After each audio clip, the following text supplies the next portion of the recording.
तुम्हाला सर्वांना माहिती आहे नोकरी आणि या सगळ्यांच्या व्यस्ततेमुळे परंतु वारी करायला मिळत नाही, परंतु वारीमध्ये जे चालणारे वारकरी आहेत, जे माऊली आहेत, त्यांची सेवा केल्यानंतर आम्हाला पंढरपूरच्या विठ्ठलाचे दर्शन झाल्याचा लाभ मिळतो। ही सगळी सेवा आम्ही गेली 15 वर्ष करतो आहोत। रामकृष्ण हरी वारकऱ्यांची सेवा करताना आम्हाला जो आनंद आहे तो शब्दात सांगता येणार नाहीये आणि इकडे वारी करून आम्हाला धन्य धन्य झाल्यासारखं आहे। माझे सासरे आहेत, कीर्तनकार आहेत, ते सुद्धा त्यांनी पण सांगितलं की तुम्ही आमचा जो हा वारसा चालवत आहात तो अतिशय विलोभनीय आहे आणि अतिशय सुंदर। काही परंपरा आम्ही चालू केल्या आणि त्यामध्ये आता आम्ही अगोदर पहिले 7 जण, 8 जण, 10 जण, त्यावेळी कमीत कमी आमच्या 80 लोक आहेत आणि सर्वजण ह्या वारीचा एक चांगल्या प्रमाणे उपभोग घेतात आणि आनंद घेतात। आज आम्हाला सर्वांना समाधान आहे। म्हणजे पंढरीची वारी आहे माझ्या घरी। संत श्रेष्ठ जगद्गुरु तुकाराम महाराजांची पालखी इंदापूर शहरामध्ये अगदी काहीच वेळामध्ये दाखल होत आहे आणि इंदापूर शहर हे संत श्रेष्ठ तुकाराम महाराज यांच्या पालखी सोहळ्यासाठी उत्सुक झालेला आहे। तयारी संपूर्ण झालेली आहे। अगदी काहीच वेळात सौ कस्तुरबाई श्रीपती कदम विद्यालयामध्ये संत श्रेष्ठ जगद्गुरु तुकाराम महाराज यांच्या पालखीचं गोल रिंगण येणार आहे। आपण पाहू शकता या चौकामध्ये मोठ्या पद्धतीच्या रांगोळी आणि अत्यंत पालखीचं स्वागत करण्यासाठी मोठ्या प्रमाणात या ठिकाणी इंदापूरकर आलेले आहे। वैष्णवांचा मेळा इंदापूर मध्ये दाखल झालेला आहे आणि आपण या ठिकाणी सर्व वारीचं तयारी करत असताना किंवा वारीचं स्वागत करत असताना आपल्याला या ठिकाणी मुंबईवरून गोरेगाव या ठिकाणावरून आलेले काही भाविक भक्त आहेत। त्यांचा एक उपक्रम आहे, त्यांनी आपला उपक्रम कशा पद्धतीने राबवला आहे ते मुंबईमध्ये गोरेगाव या ठिकाणी राहतात आणि गोरेगाव मध्ये राहून प्रत्येक विकेंडला शनिवार रविवार या ठिकाणी माऊलींच्या पालखीमध्ये असेल किंवा संत श्रेष्ठ तुकाराम महाराजांच्या पालखीमध्ये असेल ते अन्नदानाचा उपक्रम त्यांनी राबवलेला आहे। आपण त्यांच्या सोबत बातचीत करणार आहोत आणि कशा प्रकारचा हा उपक्रम आहे हे आपण त्यांच्याकडून जाणून घेणार आहोत। आपल्या सोबत बोलण्यासाठी सर्व मान्यवर आहेत, आपण त्यांच्यासोबत बातचीत करणार आहोत। दादा रामकृष्ण हरी। रामकृष्ण हरी माऊली। माऊली, काय उपक्रम आहे तुमचा आणि या उपक्रमाविषयी सविस्तर आमच्या प्रेक्षकांना सांगा। नमस्कार, आम्ही गोरेगाव पूर्व विद्यासंकल्प या सोसायटीतून आणि आमचे परिवार नातेवाईक हे सगळे गेली 15 वर्ष या वारीचा लाभ घेतोय। वारीमध्ये येणं, अन्नदान करणं, सर्व वारकऱ्यांची सेवा ही मनोभावी पद्धतीने करणं। तुम्हाला सर्वांना माहिती आहे नोकरी आणि या सगळ्यांच्या व्यस्ततेमुळे परंतु वारी करायला मिळत नाही, परंतु वारीमध्ये जे चालणारे वारकरी आहेत, जे माऊली आहेत, त्यांची सेवा केल्यानंतर आम्हाला पंढरपूरच्या विठ्ठलाचे दर्शन झाल्याचा लाभ मिळतो। ही सगळी सेवा आम्ही गेली 15 वर्ष करतो आहोत। त्याचे आमचे संस्थापक सदस्य अजय दुर्वास, विजयपती आणि अमय नाईक असे सगळे मित्र परिवार हे गेली 15 वर्ष आम्हाला इकडे घेऊन येऊन यांची सेवा करण्याची संधी देत आहेत। खरं बघायला गेलं तर मुंबईची लाईफ ही अगदी म्हणजे धावपळीची असते किंवा मुंबईमध्ये प्रत्येक जण आपापल्या शेड्यूल मध्ये बिझी असतो, तरी देखील तुम्ही समाजाप्रती किंवा वारकऱ्यांप्रती आपली भावना कुठेतरी मनाच्या कोपऱ्यामध्ये जिवंत ठेवलेली आहे आणि आपण आपलं कर्तव्य बजावत आहात। कसं पाहायचं या सर्व गोष्टींकडे? तर वारकऱ्यांप्रती सेवा व्यक्त करण्यापेक्षा आम्ही सगळे वारकरीच आहोत। आम्ही जी नोकरी पाणी करतो ते पोटासाठी, पण मोक्ष मिळावा, आत्म्याला शांती मिळावी यासाठी ही वारी करतो आणि ही सेवा करतो। त्याच्यासाठी तुमच्या सगळ्यांचे धन्यवाद की तुम्ही सगळं वारीला एवढं वारीचं शूटिंग करणं, वारीचं कव्हरेज करणं आणि ती सर्व जनमानसापर्यंत, शहरांपर्यंत पोहोचवणं। दूर गेलेला आपल्या गावापासून लांब राहिलेला वारकरीच मी म्हणेन, तो आपल्या शहरामध्ये राहतो परंतु त्याला विठ्ठलाची, पांडुरंगाची, पंढरपूरची जाण आहे, हे आम्ही सर्वांना संदेश देण्याचा। अजून आपल्या सोबत काही माऊली आहेत। माऊली रामकृष्ण हरी, आपण कुठून आला? आपण आम्ही गोरेगाववरून आलो। अच्छा, गोरेगाववरून आलेला आहात आपण।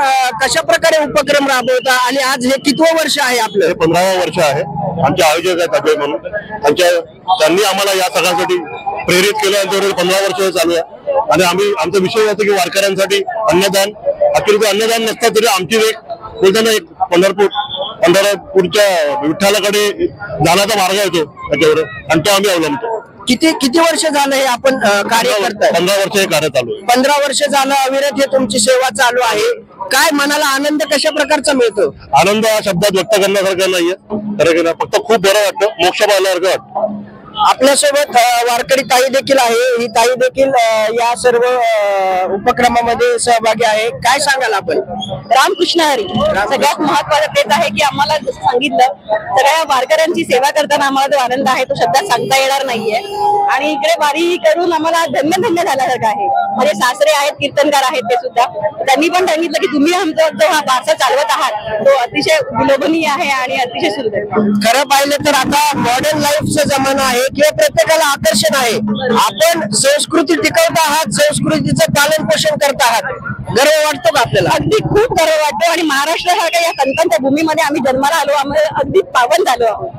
आणि आपण सासऱ्याचा उल्लेख केला. आपले जे सासरे आहेत ते कीर्तनकार आहेत, त्यांची संस्कृती किंवा त्यांचा वारसा आपण जोपासत आहेत. तर घराण्याचा वारसा पुढे नेण्यामध्ये जो आनंद आहे तो कशा, काय शब्दामध्ये सांगाल? अतिशय मला आता सांगावं असं वाटतं की मी आताच माझ्या मिस्टरांना म्हटलं की आपण आपल्या मुलाला सुद्धा हा वारसा पुढे चालवायला द्यायला हवं. त्याची आता परीक्षा चालू आहे म्हणून तो येऊ शकलेला नाही, पण पुढच्या वर्षी आम्ही नक्कीच सहकुटुंब सहपरिवार येऊन हा वारसा आम्ही पुढे पुढे चालवणार आहोत नक्कीच. आपल्यासोबत दादा आहेत. दादा, काय सांगाल तुम्ही की मुंबईची लाईफ म्हणलं की विकेंडला कुठेतरी लोणावळ्याला जायचं किंवा विकेंड सेलिब्रेट करायचा अशा पद्धतीचा शेड्यूल असतो, परंतु आपण वारीमध्ये अन्नदान करण्यासाठी शनिवार रविवार निवडून आपण प्रत्येक शनिवार रविवारी वारीमध्ये अन्नदान करताय. काय सांगाल? आमचे 15 वर्ष आहे आणि ही काही परंपरा आम्ही चालू केली आणि त्यामध्ये आता आम्ही अगोदर पहिले 7 जण, 8 जण, 10 जण, त्यावेळी कमीत कमी आमच्या 80 लोक आहेत आणि सर्वजण ह्या वारीचा एक चांगल्या प्रमाणे उपभोग घेतात आणि आनंद घेतात.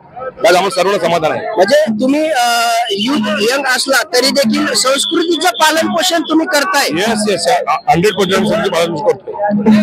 आपल्यासोबत दादा हे एक पॅम्पलेट घेऊन आहेत किंवा त्यांचं जे काय आहे ते आषाढ वारी 15वे वर्ष. आज 15 वर्ष झालं आपण सेवा करताय. काय आनंद आहे? रामकृष्ण हरी. आपली वारी परंपरा महाराष्ट्राला मिळालेली, आपल्या संतांनी दिलेली अलौकिक अशी देणगी आहे. आपली संस्कृती आहे ती आपण जपली पाहिजे, आपल्या मागच्या पिढीपर्यंत ती पोहोचली पाहिजे. त्यासाठी आमचे एक छोटेसे प्रयत्न आहेत. म्हणजे परंपरा खंडित नाही झाली पाहिजे, चालली पाहिजे आणि आमच्या पूर्वीचा आम्हाला अभिमान आहे. रामकृष्ण. कुठेतरी या धावत्या जगामध्ये संस्कृतीला म्हणजे तरुण विसरत चाललेत, परंतु आपण ही नवीन पिढीमध्ये एक जोपासायला भाग पडत आहात. याविषयी काय सांगाल? आपला सांस्कृतिक वारसा महाराष्ट्राला मिळालेला आहे आपल्या संतांकडून, त्याचं आपण जतन केलं पाहिजे. त्यासाठी आमचे प्रयत्न आहेत. त्याचबरोबर छोटासा आपल्या मन शांतीसाठी आम्ही थोडं वारकऱ्यांना अन्नदान वगैरे ते उपक्रम आम्ही करत असतो. गेली 15 वर्ष अखंडितपणे चालू आहे आणि आम्ही वारकरीच ऍक्च्युअली आमची माघवारी असते. माघवारीला पण आमचा कार्यक्रम असतो, पण प्रॉपर आम्ही पंढरीचे वारकरी आहे. तुम्ही वारकरी आहात तर वारीचा आनंद, वारी काय जीवनामध्ये आपल्याला शिकवते? वारी सन्मार्गाने जीवन जगायला शिकवते. कुणाचे वाईट करायचं नाही, चांगलं जीवन जगायचं, आपलं सत्कर्म करायचं, वाईट कुणाचं करायचं नाही, खोटं करायचं नाही. हेच वारी. नवीन जे युवक आहेत किंवा युवती आहेत यांना आपण काय संदेश द्याल आपल्या माध्यमातून? आपली संस्कृती आहे, महाराष्ट्राची संतांची देणगी आहे, संतांनी दिलेली आहे देणगी, ती आपण तिला कुठे खंडन न करता अखंडित चालू ठेवतो. परंपरा आपण जतन केली पाहिजे. पुढील आपल्या आयुष्याचे सन्मार्गाने जगलं पाहिजे, व्यवस्थित जगलं पाहिजे. व्यसन वगैरे काय असतील तर सोडून सर्व म्हणजे एकोप्याने राहिलं पाहिजे. धन्यवाद आमच्यासोबत बातचीत केल्याबद्दल. तर हे सर्व गोरेगाव या ठिकाणावरून आलेले होते आणि त्यांनी आपल्यासोबत बोलताना सांगितलेलं आहे की प्रगती किती जरी झाली तरी आपली संस्कृती ही आपण टिकवली पाहिजे आणि वारीच्या माध्यमातून ते प्रत्येक शनिवार रविवारी अन्नदानासारखा श्रेष्ठ असं उपक्रम त्यांनी राबवलेला आहे आणि संस्कृतीचं पालन करत ते आपला व्यवसाय धंदा किंवा नोकरी सांभाळत आहेत आणि पंढरपूरच्या वारीमध्ये ते प्रत्येक वर्षी सहभागी होत आहेत. आज 15 वर्ष झाली ते हे उपक्रम राबवत आहेत. तर ही वारी जी आहे ती सर्वांनी एकदा जन्मल्यानंतर अनुभवली पाहिजे असं त्यांचं म्हणणं होतं. कॅमेरामॅन अजित वायकर सह मी अक्षय यादव.